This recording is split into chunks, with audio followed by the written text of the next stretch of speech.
입시를 힘들어하는 사람에는 두 가지 유형의 사람이 있습니다. 첫 번째 유형의 사람은 입시 정보만 모으는 사람이고요. 두 번째 유형의 사람은 전문가의 말만 전적으로 의존하는 사람입니다. 자, 이제는 기준을 잡고 전문가와 대등하게 이야기할 수 있는 방법에 대해서 설명드리겠습니다. 안녕하십니까? 네아백 공식 컨설턴트이자 YT 부소장 서지원입니다. 자, 여러분들께 물어보겠습니다. 여러분들은 이게 있으십니까? 이 말이 무슨 말인지도 모르실 겁니다. 여러분들이 지금 이걸 가지고 있지 않기 때문에 이 강의를 보시는 거고요. 이게 가장 필요한 핵심 키워드입니다. 자, 현재 대학 입시 상황을 좀 설명드리자면요. 일단 학교, 학원, 입시 컨설턴트 3명 다 모두 말이 다 다릅니다. 이유는 뭘까요? 학교에서는 아직도 낡은 방식 그대로 씁니다. 점수 집어넣으면 대학하고 학과가 나옵니다. 이거 그대로 기준 없이 너는 이 점수 때문에 여기 가야 된다 라고 설명을 해줘요. 이게 맞습니까? 여러분들은 이 점수 때문에 이 대학, 이 학과에 가야 됩니까? 아닙니다. 학원 두 가지로 나눠지는데요. 내신 또는 수능. 난 내신으로 가야 된다. 내신으로 가면 갈 수 있는 학교가 학생부 교과뿐이 없습니다. 수능은 정시뿐이 안 돼요. 자, 아무리 퍼센트가 달라졌다고 해도 수시 전형이 훨씬 높습니다. 그럼 여러분들이 대비해야 될 건 달라집니다. 입시 컨설턴트들 뭐 얘기합니까? 생기부 얘기합니다. 생기부 잘 써야 된다. 학교, 학원, 입시 컨설턴트 모든 말이 다릅니다. 여러분들은 어떤 기준을 가지고 선택을 할 겁니까? 기준에 대한 정의를 한번 설명드릴게요. 여러분들이 어디를 가고자 합니다. 그럼 그 목적지를 갈 때 내비게이션을 켭니다. 내비를 켜면 우리가 제일 처음에 하는 게 목적지를 설정합니다. 목적지를 왜 설정할까요? 이 목적지가 방향을 가르쳐주기 때문입니다. 입시도 마찬가지입니다.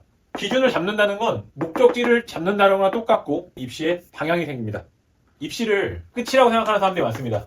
대학 가면 끝나나요? 안 끝납니다. 입시는 내가 가는 중에 한 부분입니다. 그래서 입시는 끝이 아니라 시작이 돼야 되는 것이 맞습니다. 대학을 가면 모든 문제가 해결된다고 하는데 그 문제는 해결되지 않습니다. 대학 가고 나면 또 다른 취업도 해야 되죠. 결혼도 해야 되고 앞으로 살아갈 날들이 있습니다. 그 모든 것에는 이 기준이 필요합니다. 내 방향을 결정해야지만 내가 목적지를 잃어버리지 않고 갈 수 있습니다. 부모님 세대하고 요즘 세대하고 비교를 한번 해줄 텐데요. 부모님 세대는 어떨까요? 기본적으로 점수만 가지고 대학을 갔습니다. 그때는 수능도 아니었어요. 학력고사 세대거나 아니면 수능 1세대. 점수만 가지고 대학을 가는 그런 시대였습니다. 지금은 어떻게 바뀌었을까요? 요즘은 없으면 대학을 못 갑니다. 일반적으로 우리는 입시 자료가 많습니다. 얼마나 많냐면요. 집 냉장고에 엄마들이 붙여놓습니다. 어느 날 입시 설명회, 어디 학원 설명회, 모든 설명회. 또 학생들 책상 위에도 정보가 어마어마하게 많습니다. 무슨 대학, 입학 설명회 자료들, 입시 자료들. 이 모든 게 다 필요할까요? 정보가 많으면 많을수록 더 힘듭니다. 이것 때문에 여러분들은 대학을 합격할 수도 있고 불합격할 수도 있습니다. 입시 컨설팅을 잘하는 입시 컨설턴트들, 이 기준을 아는 분도 있고 모르는 분도 있습니다. 근데 여러분께 가르쳐 줄까요? 안 가르쳐 줍니다. 그럼 전 여기서 이걸 왜 얘기하고 있을까요? 제가 생각하는 건 기본적으로 여러분들이 기준을 가지면 내가 적어도 대입에 성공할 수 있다. 이거 하나 때문에 설명하고 있는 겁니다. 여러분들 돈 많이 들여서 대학 가고 싶으시면 이거 안 봐도 됩니다. 고교학점제 실행하고 있습니다. 현 고2가 된 학생들, 2028년도 입시 치르는 학생들, 고등학교 1학년까지는 공통 과목이니까 상관없습니다. 고등학교 2학년부터 선택 과목 들어갑니다. 될까요? 학생들은 무조건 안 됩니다. 선택 과목을 뭘 선택했는지 모릅니다. 물론 경희대나 몇몇 대학교에서 이렇게 선택 과목이 틀려도 자기네들은 뽑겠다라고 말을 하지만 그건 2028학년도 입시를 치러봐야 알 수 있습니다. 여러분들은 고교 학점제에 대해서 지금 아예 모르고 계신다고 보면 됩니다. 소리들 많이 나오죠. 고교 학점제가 뭐 어떻다. 이거에 대한 정보 많죠. 뭘 들어야 된다, 무슨 과목을 들어야지만 이 학교에 유리하다. 당연히 다 알 수 있죠. 내가 있는 학교에서 이 과목이 개설이 될까요? 안 되는 경우가 비일비재합니다. 학생 수가 적어서, 학교 선생님이 없어서, 그거 가르칠 수가 없어서. 그럼 결국 공교로 넘어가야 되는데 공교도 마찬가지입니다. 이것도 학생 수 미달이면 폐지됩니다. 그것 때문에 학교를 옮겨 다닐 수도 없고요. 이런 대책이 마련되지 않는 한 고교 학점제 힘듭니다. 그럼 전 여기서 이 설명을 왜 하고 있을까요? 이유는 하나입니다. 고교 학점제가 됐든 뭐가 됐든지 간에 내가 이 기준만 갖고 있으면 충분히 대학 입시에 합격할 수 있습니다. 대학 입시, 대학 간다고 끝나는 거 아닙니다. 여러분들은 앞으로 50년간을 일을 해야 되는 사람들입니다. 그 일을 할 때 내가 좋아하는 일 찾아서 해야 될 거 아닙니까? 저희는 이 기준을 잡기 위해서 한 장에 넣을 수 있는 시스템을 만들었습니다. 앞으로 이 시스템에 대한 설명해 드릴 테니까 잘 지켜보시기 바랍니다. 자, 이렇게 기준이 없을 때 문제가 생깁니다. 그걸 두 가지로 나눠보면요. 학부모님의 문제가 있고요. 학생의 문제가 있습니다. 학부모님은 고교 학점제가 우리 아이에게 맞나 틀리는가 이거 걱정하시고요. 이 정보가 나한테 맞는 정보인가 아닌가 걱정하십니다. 이유는 다 다르거든요. 학교에서 말하는 거, 학원 선생님들이 말하는 거, 컨설턴트들이 말하는 거 전부 다 다릅니다. 뭘 믿어야 될지, 뭐를 취사 선택을 해야 될지를 모릅니다. 그래서 더 혼란스럽고 더 힘들어합니다. 학생들은 학부모님보다 더 하죠. 이 학생들은 지금 현실이거든요. 당장 내 눈앞에 내가 뭘 해야 되는지, 이 과목을 선택하면 되는지, 내가 이걸 들었을 때 대학에서 날 뽑아줄지 수많은 정보가 있지만 기준이 없기 때문에 힘들어하는 겁니다. 나만의 기준을 갖고 있으면 내가 어떤 준비를 해야 되는지, 이 준비가 나한테 필요한 것인지, 이걸 가지고 난 무엇을 할 수 있는지 학생 자체가 판단할 수 있게 됩니다. 저의 사례를 한번 들어보면요. 저한테 아버지는 검사셨고요. 어머니는 변호사셨습니다. 당연히 이 학생은 법대를 갔겠죠. 그래서 로스쿨 통해서 연수원까지 끝냈습니다. 이 학생이 저한테 연락이 왔습니다. 선생님 저 미국 가요. 그래 미국 가서 뭐 할 건데? 그랬더니 미국 가서 목수가 되겠다고 해서 지금 미국에서 목수를 하고 있습니다. 자, 이 사례에서 보면요. 이 학생은 점수로 충분히 대학을 갈 수 있었고요. 부모님의 의견 때문에 변호사 시험까지 통과해서 사법연수원까지 들어갔습니다. 여러 가지 기준 중에 충족이 되는 기준이 있었지만 나의 명확한 기준이 없었기 때문에 따라가게 되는 것이었습니다. 그래서 여러분들은 지금 우리가 만들어서 보게 될 이 한 장짜리 시스템에서 여러분들에게 맞는 명확한 기준을 찾으십시오. 그게 하나가 됐든 두 개가 됐든 상관없습니다. 연결이 될 수도 있고요. 아니면 한꺼번에 뭉쳐질 수도 있고요. 아니면 하나만 따로 떨어질 수 있습니다. 이 명확한 기준을 가지고 있다면 대학을 가고 취업을 하고 이직을 하고 또는 창업을 할 때 무조건 도움됩니다. 이 한 장에 여러분들의 모든 게 담겨져 있고요. 기준만 명확히 설정된다면 아무것도 아닙니다. 자, 여기서 알아야 될 건요. 이런 이유가 왜 발생하는지 그거에 대한 세 가지 함정에 대해서 얘기해 드리겠습니다. 이 세 가지 함정 중에 첫 번째는 뭐냐? 성공 사례입니다. 어떻게 성공했다? 난 이렇게 성공했다. 물론 성공했죠. 그 학생이 대입에 성공하든 뭘 하든. 이 성공 사례가 나에게 잘 맞을까요? 맞을 수도 있고 안 맞을 수도 있습니다. 그러나 이 성공 사례를 쫓아간다는 거 첫 번째 함정입니다. 자, 두 번째로 입시 결과 이것도 함정입니다. 나는 내신이 1.8이다. 그래서 어느 대학에 합격을 했다. 물론 그럴 수 있죠. 근데 이 1.8이라는 점수 자체가 나와 그 사람이 같을까요?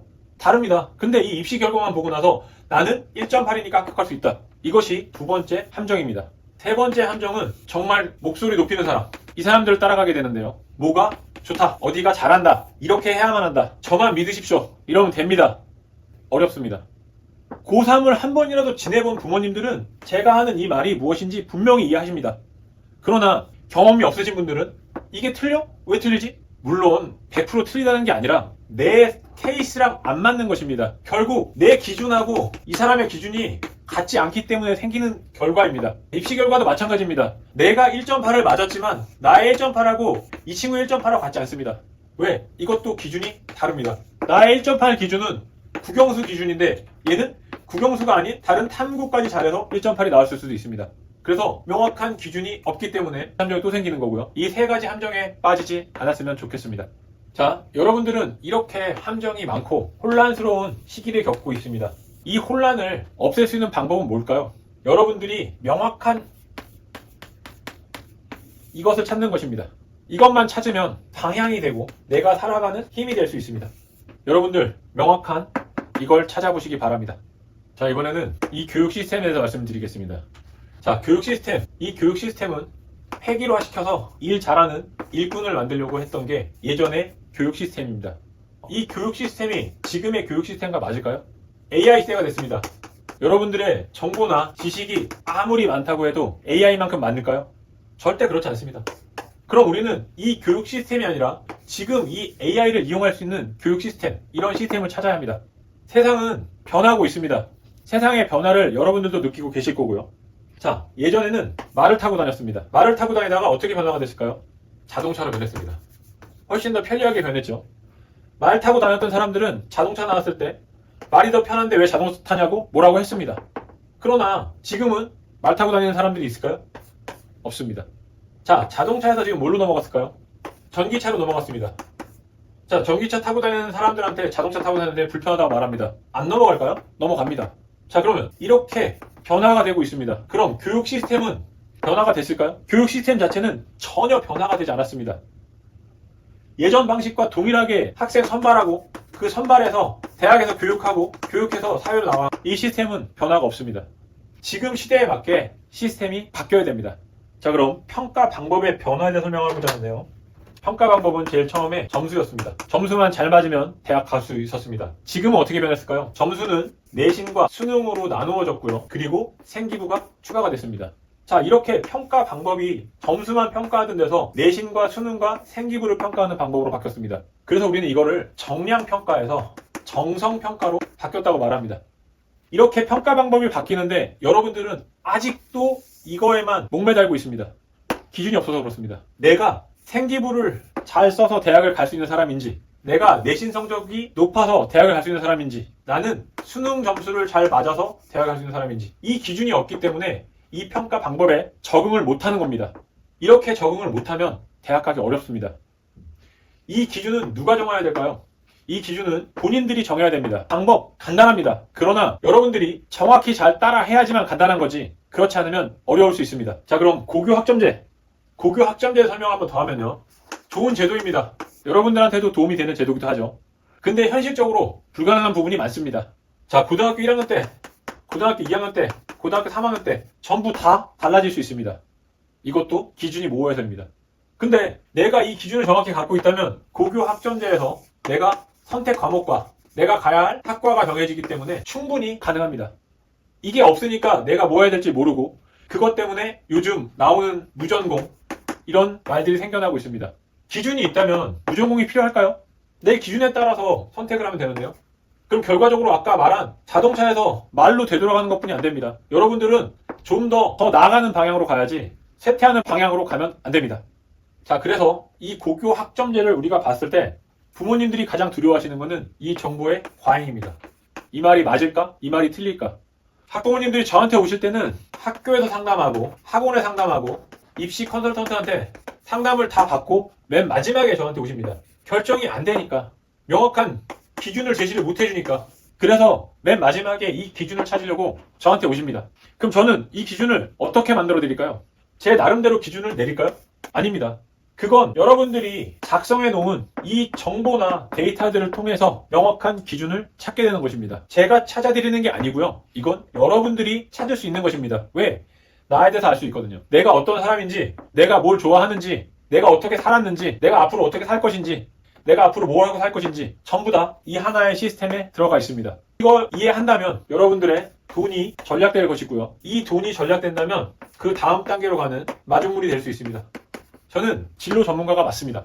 여러분들한테 진로를 명확하게 기준 내려드릴 수 있습니다. 그렇지만 요즘 AI 시대에서 이 AI와 기준을 찾을 수 있는 그런 시스템이 있습니다.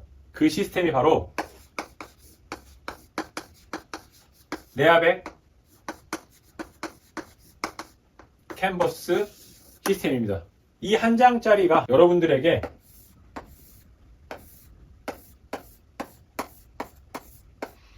기준이 되어 드릴 겁니다. 이렇게 구조로 나누어져 있는 이 한 장짜리가 제 진로, AI 모든 기준을 담아서 하나의 시스템으로 만들어져 있습니다.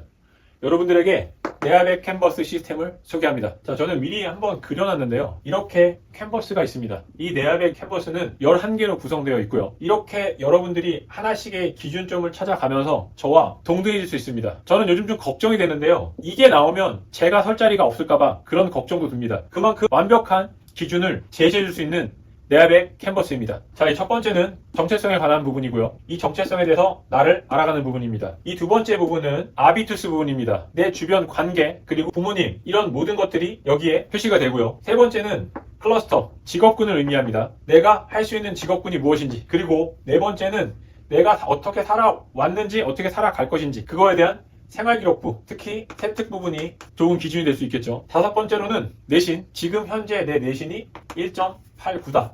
뭐 이런 식으로 표시가 될 겁니다. 그리고 모의고사는 국, 수, 영 이렇게 해서 표시가 될 거고요. 다음에 내가 가려는 학과에 대해서, 그리고 이 학과를 가지고 있는 대학에 대해서, 다음에 내가 이런 학과와 대학을 갈 때 필요한 방법, 수신지, 정신지에 대해서, 그리고 가장 중요한 메타 인지 부분이 나와 있습니다. 이 부분은 여러분들에게 이 10가지의 모든 것을 담아서 솔루션을 제공해 줄 수 있는 부분이라고 생각하시면 됩니다. 여러분들은 이게 뭔지, 이걸 어떻게 해야 되는지 아직도 감이 안 잡히고 모르실 겁니다. 자, 그래서 제가 어떻게 해야 되는지 예시를 들어서 한번 보여드리겠습니다. 자료화면 띄워주세요.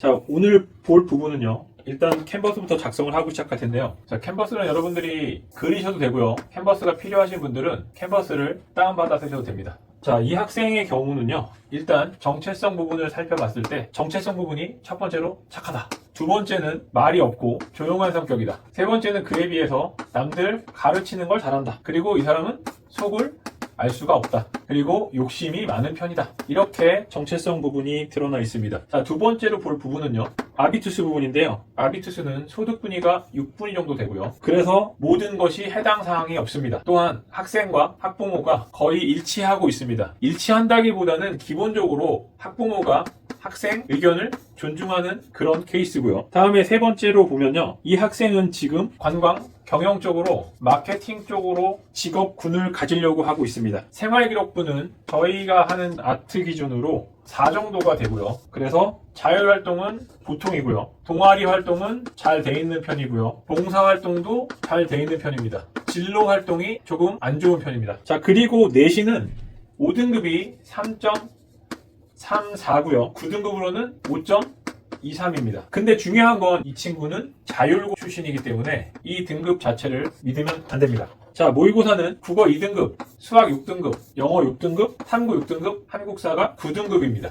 그리고 본인이 원하는 학과는 관광, 경영 원하고 있고요. 그래서 본인 자체는 지금 수시를 논술로 생각하고 있습니다. 그리고 정시에서는 수능 100%가 아니라 수능과 학생부를 보는 그 전형을 원하고 있고요. 학교 자체는 지금 전북대를 원하는 학생으로 이렇게 캔버스를 작성해가지고 왔습니다. 이 학생이 저에게 질문한 건 첫 번째로 생기부에 뭘 써야 될지 모르겠다. 그리고 생기부 자체를 작성을 했을 때 내가 어떻게 해야 될지를 모르는 게 두 번째고요. 학부모님이 나는 뭘 어떻게 해야 되는지 그런 질문을 해갖고 오는 케이스입니다. 자, 이 케이스에 대한 일단 답변을 시작하면요. 우리가 봤을 때 정체성 부분 자체에서는 착하고 말이 없으면서 가르치는 걸 잘한다. 이 부분에 집중을 해야 됩니다. 이렇게 한 친구가 관광 경영으로 마케팅을 한다. 이거는 어렵습니다. 본인 자체가 말수가 적고 조용한데 관광 경영 마케팅을 한다. 물론 그냥 회사에 들어가서는 할 수 있겠지만 그 부분은 잘 안 맞는다고 보여지고요. 그래서 일단은 이 직업군부터 한번 시작을 해보면요. 만약에 저 같은 경우는 이 직업군을 특수교육 교사로 일단 추천을 할 거고요. 두 번째로는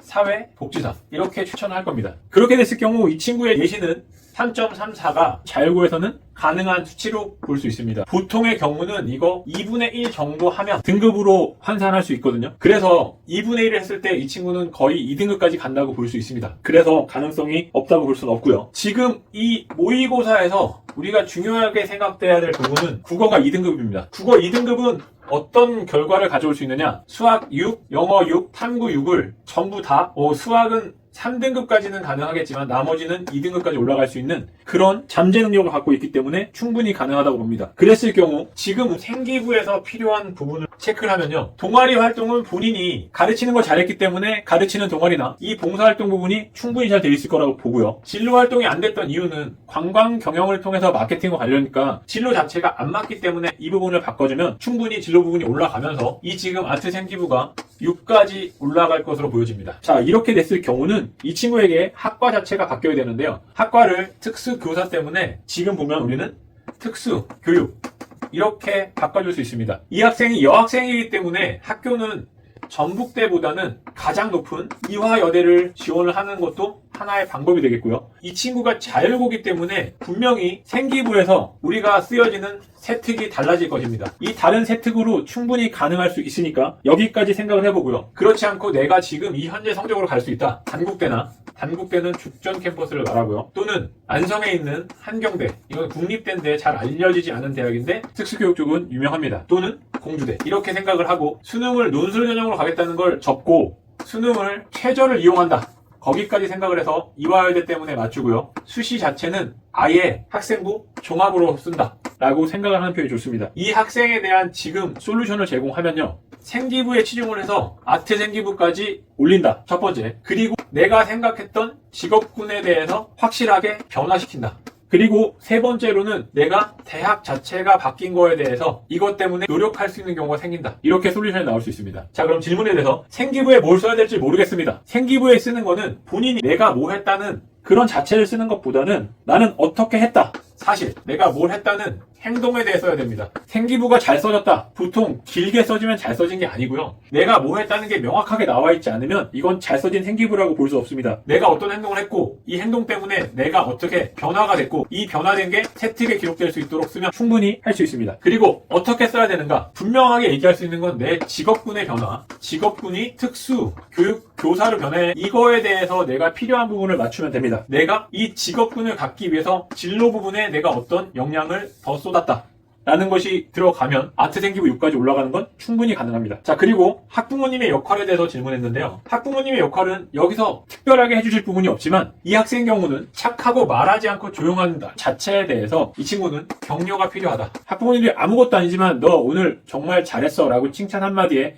학생은 바뀔 수가 있습니다. 그 부분을 해주신다면은 다른 어떤 것보다 좋고요. 그리고 학생에게 충분히 할 수 있게 지원을 해주시면 됩니다. 이 학생 자체는 지금 직업군 자체가 문제가 됐기 때문에 이런 결과가 도출된 거지 직업군이 정해지기 시작하면 이 결과는 전부 다 바뀔 수 있습니다. 그래서 이 학생은 직업군의 변화로서 본인이 생기부에서 학교 그 다음에 수시 쓰는 방법까지 변화가 된 걸 볼 수 있습니다. 이렇듯 우리는 명확한 기준을 잡아야지만 가능한데요. 이 기준은 이 11가지 중에 어디든 상관없습니다. 그 기준이 잡히는 순간부터 다른 캔버스 자체가 변합니다. 이 변화를 통해서 여러분들은 입시 컨설턴트만큼 대등해질 수 있습니다. 자, 이렇게 네아백 캔버스를 정확히 잘 살펴보시면 여러분들의 명확한 기준을 찾으실 수 있습니다. 저와 대등해지십시오.